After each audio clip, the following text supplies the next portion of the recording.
And it worked. The bank saw that this was a strategy that paid off. And so the bank was ready to invest in the next one and the next one and the next one. In the matter of 3 years, they 10x their profit by this strategy. Welcome to another episode of the Upflip podcast. I'm your host, Alex Freeman, and today Kaihan Krippendorff is going to share growth hacking strategies that have helped companies generate an extra $2.5 billion in revenue. Kaihan is known for simplifying difficult concepts to drive meaningful results. He's a battle-tested consultant and keynote speaker who has helped companies including BNY Mellon, Citibank, L'Oreal, Microsoft, Pfizer, and Verizon achieve their goals. We're going to discuss how to turn a business into an ecosystem that people can't live without, how to identify pricing strategies to stimulate new growth, how proximity is impacting the business world, and how small business owners with less than $1 million available for investment should respond to the changes. First, Kaihan, thanks for being here. Thanks for being on the show. No, thank you for having me. I love your show. Awesome. And so to kind of kick things off, can you just kind of briefly give our listeners your background with business growth strategies and what makes you an expert whose advice they should follow? Yeah, well, I'm glad to be here because I know so many of your guests are practicing entrepreneurs. I am a practicing entrepreneur, but I haven't built a business. But what I do is I advise people on building businesses. I have primarily a business background, so I have degrees from Wharton, London Business School, Columbia Business School. I have a doctorate in economics. I've written 5 books. My passion has been business strategy and innovation, and I've applied it and developed a methodology from that experience that I continually deliver. You're very excited to have you because, as you said, a lot of our guests so far on the show have been, in the trenches entrepreneurs, many of them starting businesses, either taking over a family business or coming into it. So I'm excited to have someone with your educational background and attainment here to marry those two things. I hope it can contribute something. And so as somebody starts to look at implementing a new growth strategy, what are those first steps that a business should take and what is crucial about those first steps? I follow a framework that has kind of 5 steps. The first step I call imagine. And imagine really is to do 5 things. One is step out into the future and imagine what's the future that you don't want. That creates a sense of urgency. Then stand out in this year future, like 10 years from now. Say, what are the big trends that are shaping the environment and what environment we're going to focus on? And then what do we want to be in that new environment? Step 4 is to then work backward from there and say, given where we want to be in 10 years, where do we need to be in 1 year? And then that leads to what is the fundamental strategic question that we need to answer right now in order to know we're going to get to our 1 year, which is going to position us for a 10-year. That's how we begin. I love that. And how does that shifted in recent years? What has the global economic landscape changed? How has it changed that impacts how companies grow and how that framework might be implemented? Great question. The main thing is that we used to do it 5 years in 1 year. What's going to look like in 5 years and what's going to look like in 1 year. But now with the uncertainty, you kind of don't know because timing is so difficult to predict. We don't know what 5 years is going to look like. But still, we have a good idea of what 10 years is going to look like. So that's why we zoom out further to 10 years before we zoom in. Now, is this advice that is, it feels very global and large. A lot of companies that we talk about and deal with are very localized, or at least in a sense, they feel very localized. Is that growth strategy universal, or is there a way to tailor the approach? I mean, answer a slightly different question, not localized, but sort of a scale of business, which I think so answers the same question. So there's one company that I'm working with, and they sell pet food, natural pet food. They've got a small website, 1.5 people running this website. But the zooming out is still helpful, right? Zooming out 10 years, what do we know? We know that pets are going to continually be more important because birth rates are coming down. People are replacing the affection they give to children for pets. And we know there's a growing trend towards kind of environmentalism and wanting to create a sustainable environment for us and our pets. And so that gives you kind of a fairly clear picture of what the future of pets will look like, at least in developing countries, in 10 years. And so but we're talking about very small business. But that kind of insight is the kind of insight that allows an entrepreneur to move when larger companies won't move. And I think that's the big advantage to smaller companies, that they can act with greater agility on the obvious. That's a really great point that you bring up. It's finding those core values and mission and like what are you focused on as a smaller company and how can you pivot in that way? And I guess how does a company understanding who it is factor into all of this thinking? Yeah, who a company is. So in my framework, I'm always putting everything into these 5 steps. So this is step 3 in the ideation process of creating of strategic hypotheses. I think there are 36 patterns. And one of those patterns really speaks to what business are we in. Peter Drucker, arguably the most influential management thinker of all time, he said that strategy is simply the answer to the question, what business are we in? And so it's really important to think about what business you're in. Starbucks never thought of themselves as in the coffee business. They thought of themselves in the people business. Zappos never thought of themselves in the shoe business. They thought of themselves in the customer service business. And so when you can shift what you and your people think the business is that they are in, it starts changing the choices that they see and they choose. And that can be a very powerful source of ongoing competitive advantage. And as those make those, are there like certain industries that translate into different, like, the shoe business into the customer service business, Amazon becoming the everything store? How does somebody start to think about, okay, well, I'm not actually in the shoe business, I'm in customer service? I think it helps to look at the industry and look at what is broken in the industry. If you were like entering as a disruptor, because sometimes when you're already in the business, you're kind of thinking from the frame of the way that people think about the business who are already in the business. But think about if you just entered and you said you were a startup and you're looking at what is broken in this industry and what could we solve for. A framework that I like to use is these 8 Ps. So I'll quickly go through them. Positioning, product, price, placement, promotion, processes, physical experience, and people. And in any industry, in any company, you can choose that as a checklist and go through and say, where is something broken in the industry or in the company that if we focused on it, we could have a leap in competitive advantage. Yeah, you just brought up disruption. So I'd love to kind of focus in on that a little bit because it is kind of a buzzword and can feel like a nebulous concept. But could you define disruption and how a business might achieve it? See, I think disruption is one permutation of a bigger, more important concept. But disruption is you attack a customer segment that your competitors view as inferior that your competitors view as not valuable, and you provide them a product or service that your competitors view as inferior. And because you're stealing a customer they don't want with a product that they don't think is really worth responding to, they let you have it. That creates a beachhead that allows you to start learning, and then you scale from there. But it is one example of a broader concept, which I call the 4th option, which is when people start looking at a problem for a long time, they sort of settle on a set of options. Like I've been in this industry for 20 years. What we need to do is 1, 2, 3. I've solved this problem before. What we need to do is A, B, and C. And what great innovators do is they identify those as moments where people have stopped thinking and they look for a 4th option. Blue ocean strategy is another popular, concept and term, and I've become good friends with one of the authors, and I absolutely respect it. That is another version of a 4th option, which is let's target a customer that our competitors don't even consider to be a customer, and we will bring them into the market. 2,500 years ago, Sun Tzu, the Chinese general who wrote The Art of War, he had a term that was taking hold, which is you attack your enemy and there is no bloodshed. They let you take them whole. There's no loss. See, I think this is one strategic concept. It's been around for millennia. The latest buzz term for it is disruptive innovation or disruption. And the definition I gave you is, I think, the definition that Clayton Christensen proposed. It has been bastardized a bit, but I think we need to not necessarily just look at the language, but look at the core concept is you do something that your competitors will not respond effectively to. And it's usually not because they can't, but because they won't. Is this something that only newer companies can take advantage of? Or even if somebody's been in the marketplace for, 10, 15 years, is this something that they can reevaluate what their company's doing and say, okay, this is the way we're actually going to grow from this plateau that we find ourselves on? Absolutely. Existing incumbent companies can. And most of my work is with existing incumbent companies. Actually, my research shows that 70% of society's most impactful innovations have not come from entrepreneurs. They have actually come from established companies and employees in established companies. So we do like to celebrate the entrepreneur, and I'm an entrepreneur, and I have a lot of friends who are entrepreneurs, and I love entrepreneurs. But to think that you have to be a new entrant to think this way is inconsistent with history. Actually, yes, you can, and you should think this way if you are an established company.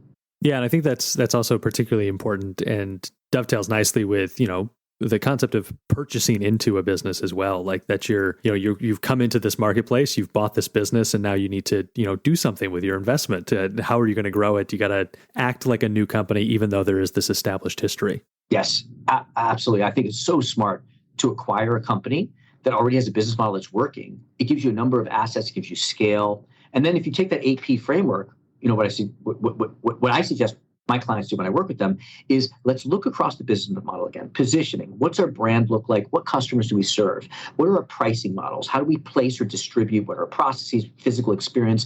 Positioning, across all of the APs, our people policies. Who do we hire? How do we organize? What should our incentive structure be? What should our values be? And all of those 8 are doors to look through and look down the corridor and say, is there something that I can do differently? Have my competitors grown entrenched with one way of doing things or 3 way of doing things, and therefore, what is my 4th option? And my research shows that if you can come up with a 4th option in just 2 of those things, with a 40% correlation, you'll grow faster and be more profitable than your competitor. Those are incredible numbers just to kind of achieve. And I kind of want to focus in over on to some growth concepts and what might be defined as organic internal growth and how that concept might be different from how businesses thought about growth and scaling in the past.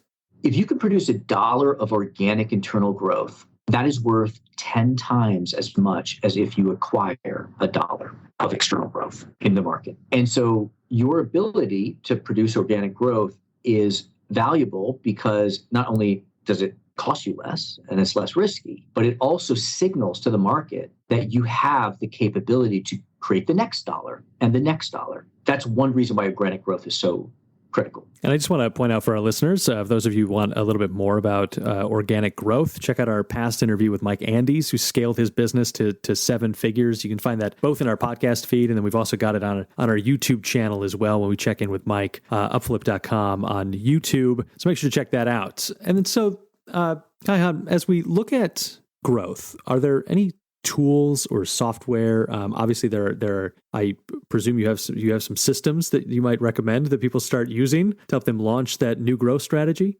Yeah, I think there are at least 3 really helpful execution tools. You guys have tools. The systems, I wouldn't call them tools as much as software tools, but rather I would call them systems, I guess, for execution. And a lot of our clients use either something called Scaling Up, they use something called Metronome, or they use something called EOS, Entrepreneurial Operating System. And these are all ways for you to take the key elements that you need once you've had a clarified strategy. What are our competitive advantages? What are our priorities? What are our goals? What are the responsibilities? What are our metrics, et cetera?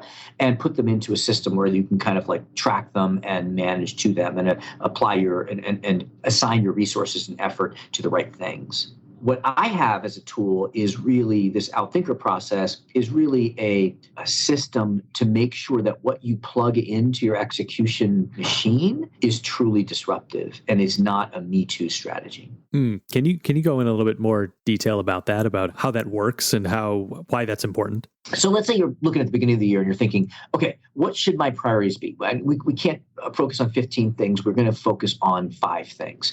And if you just look at empty boxes, what you're going to think about is, okay, let's get a little more efficient. Let's take some of that savings. Let's invest it in marketing and sales. And let's add a new feature to our product. Most strategies are some version of that. But if you think about what would Elon Musk put in those 5 things, they would probably look very different. So how do you step out? That's why I call it outthinking. How do you step out to make sure that what you put in is very different? And so these 5 steps are: 1, imagine, which I went through at the beginning. Step in the future, imagine what could possibly the future look like and who do we want to be in that future. Dissect is what I talked about, the 8 Ps. Let's look down the business model: positioning, product, price, place, promotion, processes, physical experience. What are the leverage points that we should really focus on? And then expand, which is, for example, what business are we in? Is one of these 36 patterns, applying these different patterns, 36 patterns, to generate really unorthodox strategies. And then it analyzes taking all of the ideas. And typically in this process, you end up with 100 to 200 possible strategic growth ideas. And you narrow them and you say, what's easy, what's difficult, and what's high and what's low impact. And the beautiful, the simplicity of that is simply that the difficult, low impact ideas, those are wastes of time. We're going to get rid of those. The easy, low impact ideas are tactics. We're just going to go do them and delegate them, execute them, get them done. The easy, high impact ideas are winning moves, but where we often fail to put really disruptive things into our execution methodology is that the fourth option, the disruptive idea, the thing that will make our competitors laugh at us and ignore us, are the difficult high impact ideas. And I call those crazy ideas. You always want to have, of those 5 things that you're going to plug in to your execution rhythm, you want to have at least one that appears to be a crazy idea. And then the final step is sell, which is aligning your organization so that your employees and your board members and your senior team understand or are excited about the strategy. So IDEAS is ideas. So I put that into the framework just to make it easy to remember. Yeah, and I kind of want to focus on that, the concept of the crazy. One of them should be a crazy idea. And how do you start down the path towards that idea? How do you qualify that? And when do you are like, okay, maybe we need to back off of this idea? How do you kind of, when you're on that journey, how do you keep assessing if this is the thing to chase? So first, you decide that it's something that you want to start chasing. And the first step there is to take the idea and break it down and say, what are the barriers that make this look really difficult? And then how can we remove those barriers? For example, there's one client that applied this. They're actually a client of one of our coaches. I didn't work with them directly, but they sell windows. And their growth issue was that the people that they sold windows through, the retailers, they didn't want to just offer one type of window because they didn't want to be dependent on one supplier. So they had this crazy idea. What if we started buying retailers? Now, the problem is that these retailers have as much revenue as this company does, and they don't want to operate them. And so they kind of broke it down. Well, what are the issues? We don't have the money to buy them. We don't want to operate them. And I don't know what the third one was. And then we went through each of those and said, how could we remove each of those? Don't have the money to buy them. Well, could we get financing? Would there be a backer that would support this kind of strategy? And then we don't want to operate them. Could we find people who just want to cash out, but they want to keep running their business so we don't have to run them? So they implemented this and they bought one of these retailers and it worked. The bank saw that this was a strategy that paid off. And so the bank was ready to invest in the next one and the next one and the next one. In the matter of 3 years, they 10x their profit by this strategy. So the first step is to identify what are the things that must be true and then look at, can we make those things true?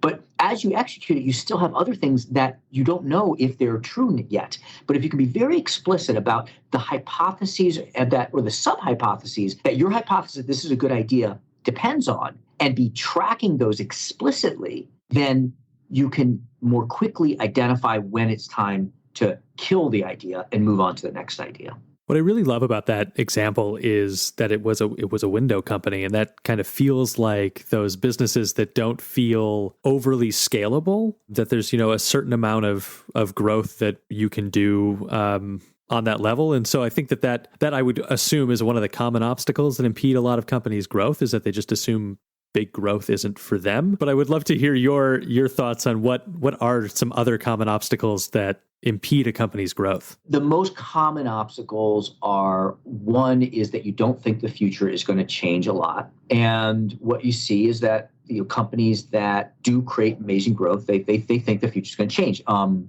know if you're familiar with this company, PillPack, created by a second-generation pharmacist. He was working at his dad's pharmacy, and he thought, this is messed up because people who have multiple prescriptions have a terrible experience at the drugstore. They have to take multiple trips. They have multiple bottles. They can't open them. They're confused. Compliance is low. And so, you wouldn't think that you could scale a pharmacy, right? Because you just have to buy a whole bunch of pharmacies. And he said, well, what should the future of prescription drug delivery look like? So he stepped out into the future. And he said, well, you wouldn't leave home. First of all, they get sent to you. And they wouldn't get sent in bottles based off the manufacturer. I don't care who manufactured it. What I care about is, what do I have to take at 8 a.m. on Monday? So they should become in little packets that say 8 a.m. on Monday. These are the 3 pills you have to take. So he starts building this business, finds a partner, gets funding, scrappy, figures out the operations, sort of works on FDA approval, gets approval in 48 states. He's operating this, and he sells it to Amazon for $1 billion after 6 years. So that's an interesting way to scale a pharmacy, right? Yeah, definitely. Certainly not on the radar of a lot of pharmacists, perhaps. That's right. And it probably wasn't even on the radar of Amazon or CVS, or maybe it was, but they didn't move on it. Often because we think that the future is going to take a long time to get here, but increasingly the future is getting here more quickly because we're starting to see an exponential change an exponential shift in the rate of change. And things that used to take 10 years are now going to happen in 3 years. And COVID just accelerated a lot of that. But there are a lot of these exponential technologies that are improving, are doubling in improvement rather than in a linear form improving. 3D printing, blockchain adoption, crypto adoption, digital delivery, drones. There are a whole bunch of technologies that are going to create a future that looks radically different from today and create that much more quickly than we expect. So that's one of these 5 that are the big barriers, is what I call playing for the next battleground.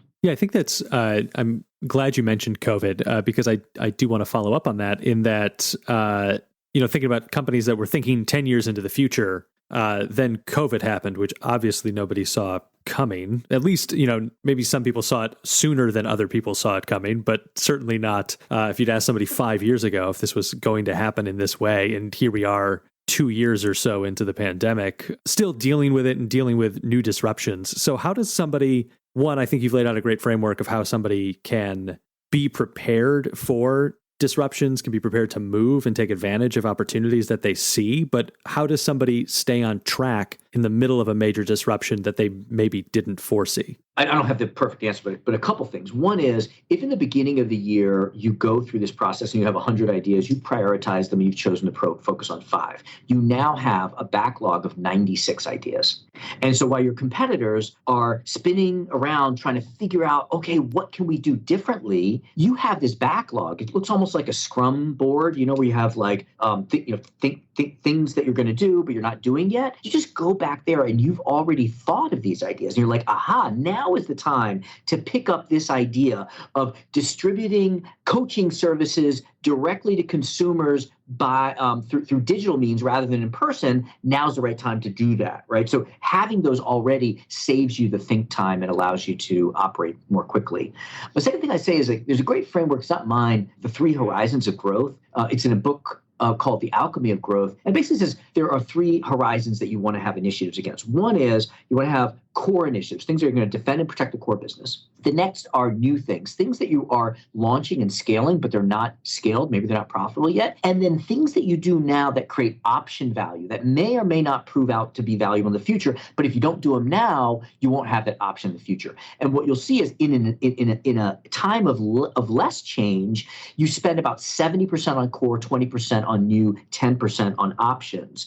And when we are facing uncertainty, you just need to rebalance that. You're going to spend maybe 50% on core, 30% on new, 20% on options. Yeah, that makes a lot of sense. I'd like to kind of shift gears a little bit, I guess, but maybe not so much as I say that. But I want to talk about the observe step in the strategy cycle, and how can a business best spot those emerging changes before their competition? So, how could someone have been? COVID might not be a great example, but how can somebody be early to a disruption portion of the cycle and in that growth strategy? Great. So I think when you say observe, what comes to mind is something called the OODA loop: observe, orient, decide, and act. And I've listened to a number of your episodes. I don't know if you've ever had someone talk about agile or lean or scrum. Have you? Well, we've had one lean, someone come in and talk about lean, but that's about it. But yeah, we'd love to revisit here. Yeah. Okay. Yeah. So lean, agile, scrum, they all originate from a framework called OODA: observe, orient, decide, and act. It was created by a fighter pilot named John Boyd. He was a squadron commander. A trainer. He trained a squadron to have a 10-to-1 kill ratio over the opponent during the Korean War. And he was also known as the 60-second Boyd. If he got in the air with you within 60 seconds, he had to be lost in the sight. And he never lost his bet. And when he retired, the military asked him to lay out his framework. And he came out with this framework that is observe, orient, decide, and act. The idea is that you can observe your environment, orient yourself to what's happening, make a decision, take action on that decision, and then observe the result of that decision. If you can do that faster than your enemy or your competition, then you will cycle faster, and eventually your competitor will get too confused and won't be able to keep up. And the key step is that observe to orient. And the issue with observe to orient is that we look at these trends and we don't put them together in our heads. We think that they exist as three different things. Oh, my daughter just came home and she talked about this new app. Oh, I went to my dentist and I don't know, they're using this new device and I just heard that interest rates are rising. They sound like three different things. But what you want to do is think about how can I put those together. The way John Boyd put it was, if you imagine some skis, and then you imagine a handlebar of a bicycle, and then you imagine treads off of a tank, they seem like three different things. But if you put them together, then what you have is a snowmobile. So it is worth taking the time in your strategy process, or just any time during the day, is think about what the major trends are, circle the three that are the big ones, and then put them together and say, imagine what a customer scenario would look like when all of these three things are true.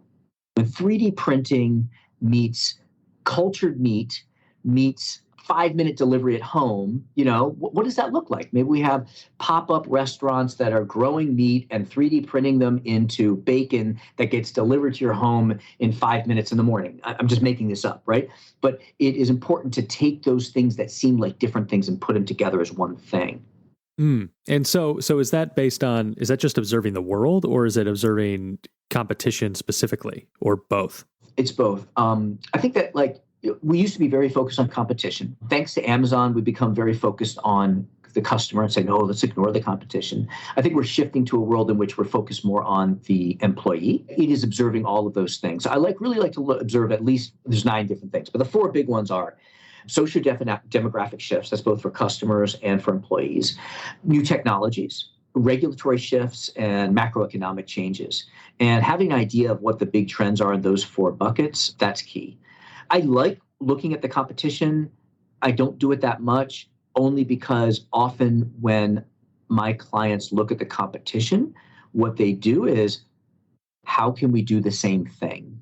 How can we create the Uber? How can we create the Airbnb? I'm a hotel chain. How do I create the Airbnb? And when you copy the competition, the issue is you're going to disrupt yourself and not them, right? Because you're doing something that's not natural for you, but it's natural for them. So they already know how to do it.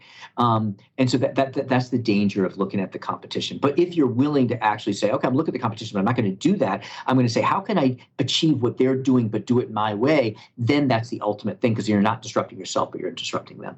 How are you staying on top of those trends? What strategies or tools do you use? Like, how much of your day does it take up? What's the process that you might recommend to somebody to start staying on top of those trends in the world? Well, at the beginning of the year, what you can do is you can just have your meeting. You can take the key trends. You can hand them out to some of your staff and say, hey, I'd like to give you to give me a report on this trend, you to be in that report on that trend. And that kind of gives you a basis of understanding of what the world looks like now. And then for each of that, you say, what could happen this year that if it happened, it would change our assessment of this trend? So say 3D printing. I'm working with a company that imports like food of a certain ingredient and then packages it into higher value things and then sends it. If you go to a grocery store, you might find a box of these things and you might buy it in the frozen section. And so what I'm trying to push them on is 3D printing of food. And so it is a trend that we're following. And what we've said is, if we see someone develop a paste for 3D printing that uses an ingredient similar to our ingredient, then we're going to be ready to move quickly. So we're just sort of like looking for what are the signs that this trend is going to happen more quickly. That means 3D printing and their opportunity in 3D printing is going to happen this year and not in 5 years.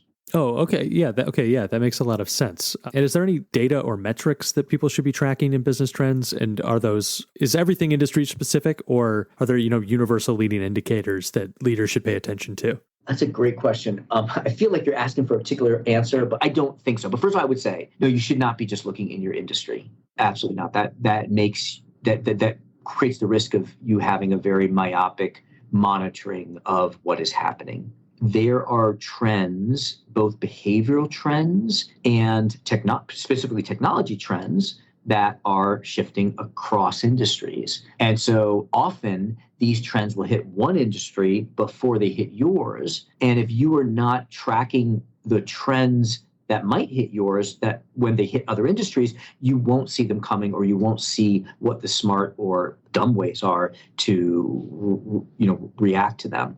I can't think of any universal metrics that you should be tracking. And, along these lines, and I think we've demonstrated it, and you've demonstrated it really well in the way you've answered the last few questions. There's more data out there than ever before. And how can leaders cut through a lot of the noise and make sense of information to create a viable strategy? I think the two kind of strategic choices, right? One is something that you've done before, has been done before, and you're pretty sure that you know it works because you've seen that other people have done it. One of the advantages of buying an established business is that you kind of know what works, and so there you can track data, existing data, and start looking for anomalies, and then decide what is a hypothesis of what's happening. But I mostly live in the new strategies, and there, the data I find rarely gives you the breakthrough idea. Rather, you develop the breakthrough idea as a hypothesis, and then you look at what data would indicate that now is the right time for us to launch this. Like I got to interview Elon Musk soon after he launched SpaceX, and I asked him, so you sold PayPal, you net $150 million for yourself, and decided to invest all in that, building rocket ships. And I asked him why. He said, well, I just think a future in which anyone could shoot stuff into space is more exciting than one in which only the government can. And it sounds like a pretty risky premise to bet your wealth on. So I asked him about that, to walk me through that. And he said, well, in the future, I know that we're going to be interplanetary species.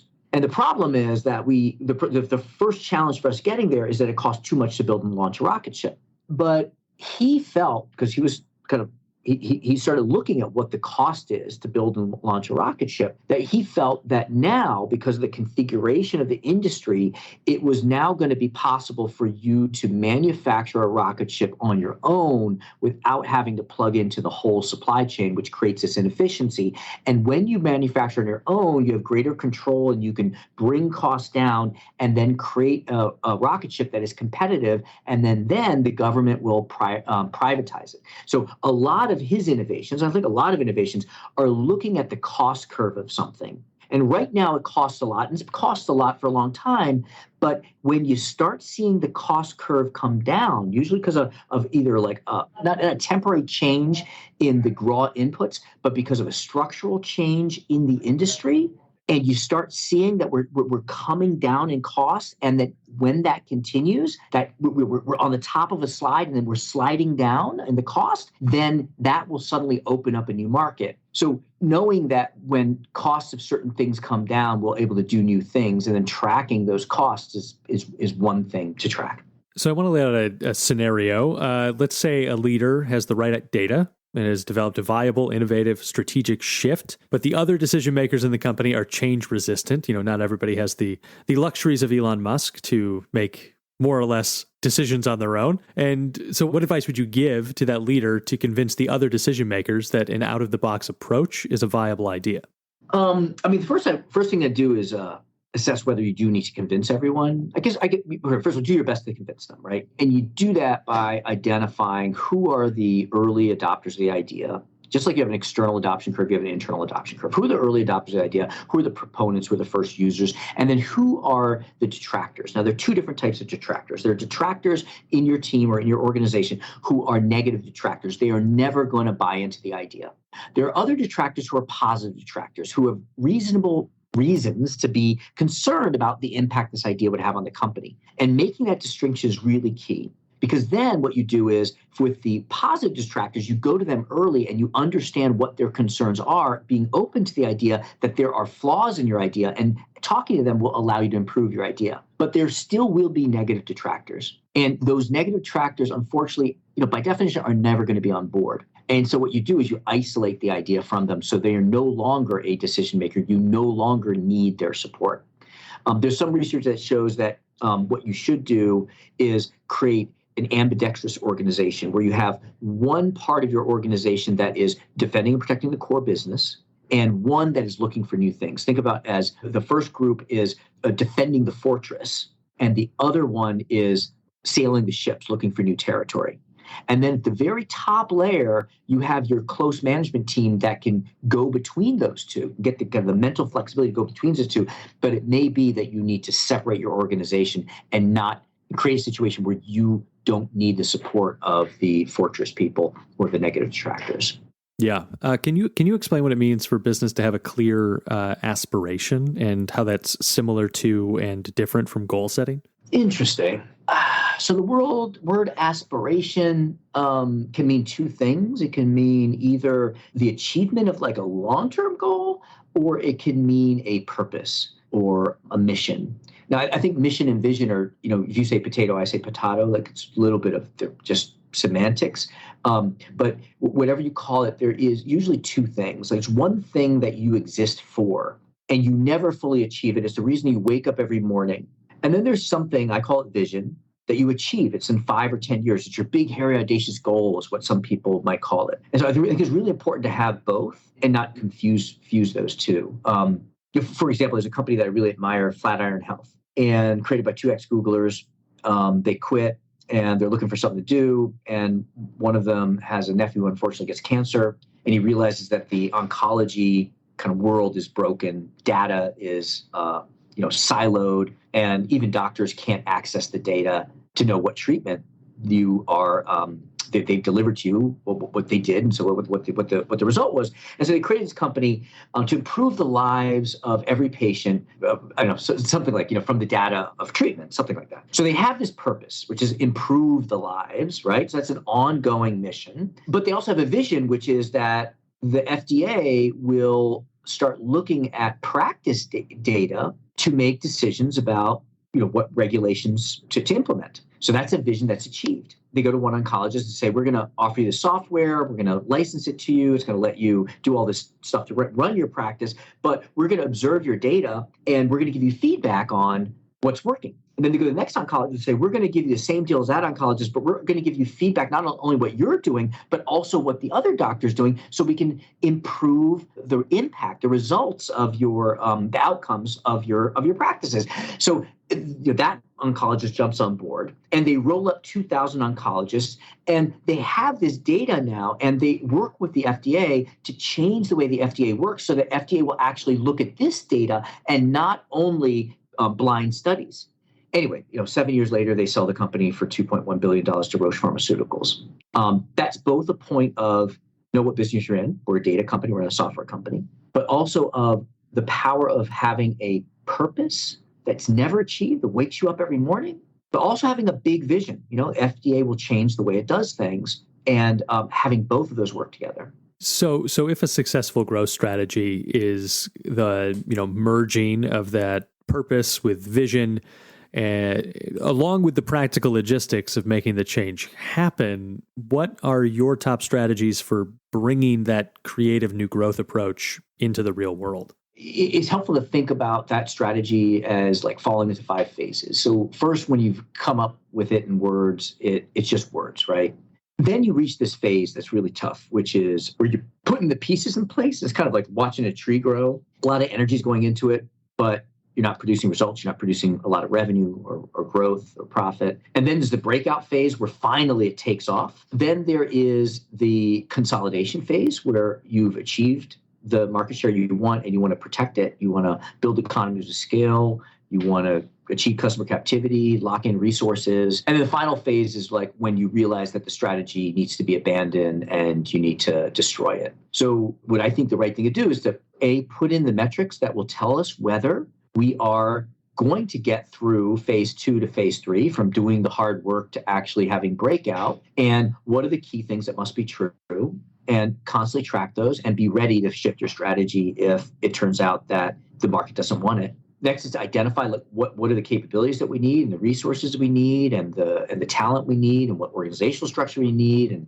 and all of that, those foundational things, and then put in place an execution rhythm, and using maybe one of those execution frameworks that I talked about at the beginning. And one of the strategies you suggest in your 36 Stratagems guide is to partner with someone unexpected. How can business leaders identify which competitors might be good collaborators, or what other collaborators they might seek out? And what advice do you have on forming those partnerships? Yeah.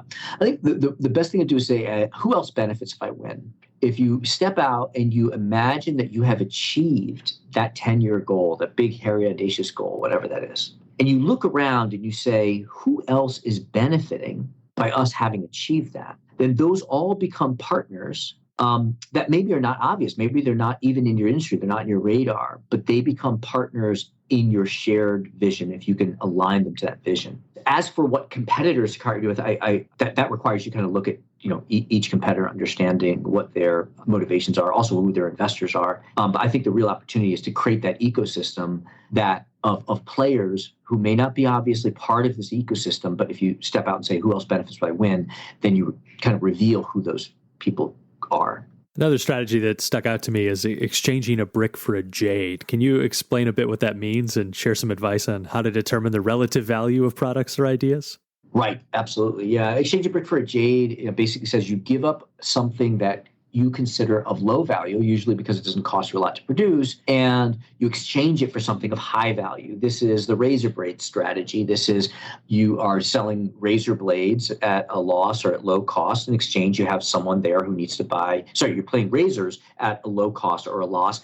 In exchange, you have someone who is committed to buying razor blades for you. This is Xbox or PlayStation losing money on its consoles to make money from the video. So what to do there is to look around and say, where is something that I can exchange, usually with a customer and usually for customer captivity, that I'm not thinking of as valuable because it already exists, but they would find valuable. So one finance company that I work with, they were a few years ago, they finance basically computer systems. And they were like, how can we increase our market share? And what they realized is that they had information about when people bought computers who were past clients. And so what they said was, this is valuable to there are people who sell the computers, and then they suggest how they are financed. And so they went to these people and said, we're going to create this program. We're going to have like a silver, gold, platinum level, depending on how much business you bring us.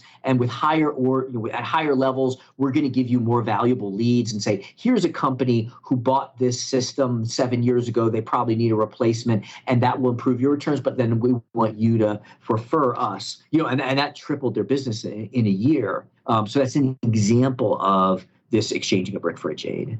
A lot of what we've talked about deals with a lot of high-end decision-making, high up in leadership, making those decisions. Once leadership has decided on that new approach, what is the process for implementing that change at the employee level? And how do you get buy-in from the company top to bottom to make those changes? Yeah, I mean, that change management, corporate communication strategy, that's a big thing. One thing to do is what I talked about already before, is kind of look at the internal adoption curve, do the analysis of who's on board, who's not going to be on board, who could we convince, and be strategic about getting the early adopters in early, addressing the late adopters. If you work the tails, then the middle will just go the way you want it to go. But the other thing is to try to take your strategy and really super simplify it, because humans can only remember 7 plus or minus 2 things at once. And when your strategy has 5 things, and they're thinking about, I got to pick up the groceries, I have to call this client back. They don't have enough room to keep a strategy. Less than 40% of mid-level managers can remember even 2 of their company's top strategic priorities. So it's very helpful to take that strategy and bring it down, super simplify it into one thing. For example, Best Buy's strategy against Amazon, which was successful, they summarized it into Renew Blue. Renew Blue, it rhymes, it's easy to tell, and what it symbolizes is that our advantage is the people in blue shirts. We have people who know technology, Amazon doesn't. So then there are a whole bunch of things that fall off of that. So what we want to do is just like branding a product, right? When you think of Volvo, you think safety. When you think of BMW, you think of performance. Now, when you go to the Volvo dealership, you find out, oh, wow, this is also high performance. It's also high technology, also luxurious, but they don't advertise those things. They advertise safety. They anchor one thing in the customer's mind. Your customers now are your employees, and you need to take the same marketing approach and anchor your strategy as one thing that, when it's triggered, unlocks all the other things that are priorities. Then after implementing that new growth strategy, how should leaders evaluate its success to refine their approach moving forward? And what kind of feedback should they be collecting? And how should they go about doing so? There are things that we've done. There are the results of things that we've done. And then there are the reactions. So there are things we've done. There are the reaction things we've done, and then the results of things we've done. So things we've done are like things that are easy to measure, which is have we implemented this in time? Have we sold this much? Have we achieved this run rate? Have we achieved this efficiency rate? And so you go through and you look from the different perspectives. What are the operational perspective? What are the people perspective? What is the financial perspective? What's the customer perspective? And lay out what are the things that are directly measurable. Then there's the reaction. So the reaction is either with customers or competitors. There could be other stakeholders, especially if you're operating in an ecosystem, and look at what customer reactions are. So NPS scores, for example, doing competitive tracking and seeing what you can see competitors doing, what regulators are doing, what your partners are doing, right? And so that's the reaction. But and then that leads to the outcomes. So the outcomes are market share and value and things like that. So it's I mean, in my experience, I don't know that there's a magic wand here, but you go through, you come up with a bunch of metrics. Usually it's too many metrics. You narrow them down, you cut them down. You say, if A depends on B, then I don't need to measure B. I'll just measure A, for example, and you narrow it down to a set of metrics, maybe like 15 metrics that you're tracking, and you regularly track them. Some of those metrics are fast moving, so you track them weekly. Some of them are slower moving, you track them monthly. And then when you notice you're off track, then you begin the cycle again. You say, this is not headed where we want to head. Let's go through ideas. Imagine, what do we want? Dissect, what should we focus on? Expand, what are our options? Analyze, which new options should we choose? Sell, let's realign the organization, which is basically the OODA loop. You're observing, orient, deciding, and acting, and you're trying to do that really quickly. I know I'm talking very kind of hypothetically, but theoretically here, but that's what we need to do. Sit down, lay out all the possible metrics from all the perspective, decide which ones, and then track and be ready to react. And then what if the growth strategy fails? How do the businesses and the leaders recover from mistakes and minimize the long-term damage and impact? I mean, a couple of things. I mean, first is Sun Tzu said you set multiple traps. So if your enemy doesn't step into one, they back into another. So it's important when you choose your strategic priorities that you create redundancy. So you have multiple strategies, and if one fails, the other one will succeed. You also need to make sure that your strategies add up to your goal, and you also need to make sure that you're not taking on too much, that you're not spreading your bandwidth or resources too thin. It's kind of a magic to do that. But if you create redundancy, then if the strategy is starting to fail, you have another one. Also, if you have multiple strategies, it gives you the guts to pivot again, because you have something else to turn to. It was in another podcast I heard this analogy, which was there are marathon runners, and many people think being an entrepreneur is like being a marathon runner. I'm going to run till I'm going to break through all the pain and just finish this race. But a better approach is probably Indiana Jones. He's adjusting and swinging. He's still going to get to his goal, but he's tacking, along the way. So, tracking leading indicators gives you the early observation. Having multiple strategies gives you other things that will pay off. And then if really those things aren't going to pay off, you have your backlog of other strategies to go back to those 100 or 96 other strategies and pick a different one. I suppose the flip side of that question here is, what if it's wildly successful? How do leaders ward off complacency after a big success? Yeah, I think, that going back to that first step in Imagine is you go back and you look at the mess. What's the undesirable or realistic future if we continue on our current path? Half of your people are motivated by moving away from things. And so if they're starting to get complacent, we want to give them something to move away from. We want to get them to raise the bar. One e-commerce company I work with, they've had a great success in the last 2 years. And I was in a meeting with them, kind of helping them set their new strategy. And the CEO said, "Look, it's great. It's great that we grew from 10 million to 15 million, but here's what I want. I want us to be a $200 million company. And even then, we're small relative to our competitors. What does that look like?" That creates the urgency to then think differently.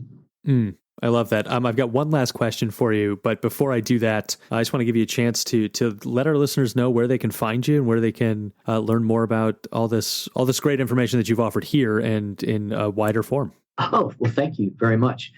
I would suggest you go to kaihan.net, KAIHAN.net. Also encourage you to listen to my podcast as well, which is Outthinkers. All right. So then the final question, Kaihan, is what's your favorite business book? You've dropped in a lot of great titles throughout this interview. And so I'm curious what your answer is going to be for your favorite business book, which is our standard final question here on this podcast.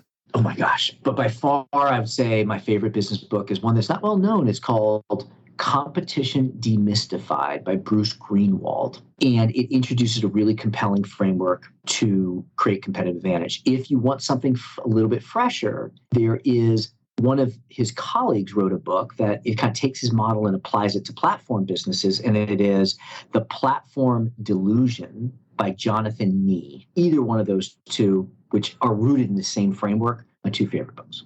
Awesome. Well, Kaihan, thank you so much again for joining us on this episode of the Upflip podcast. Thank you for having me. It was great talking to you. And to all of our listeners out there, make sure you check out the Upflip blog, upflip.com/blog. Check us out on YouTube, Upflip, and check out past episodes of this show. And to join us here next week, where we'll have even more great information featuring entrepreneurs and business leaders out there. Kaihan, once again, thank you so much and have a great week.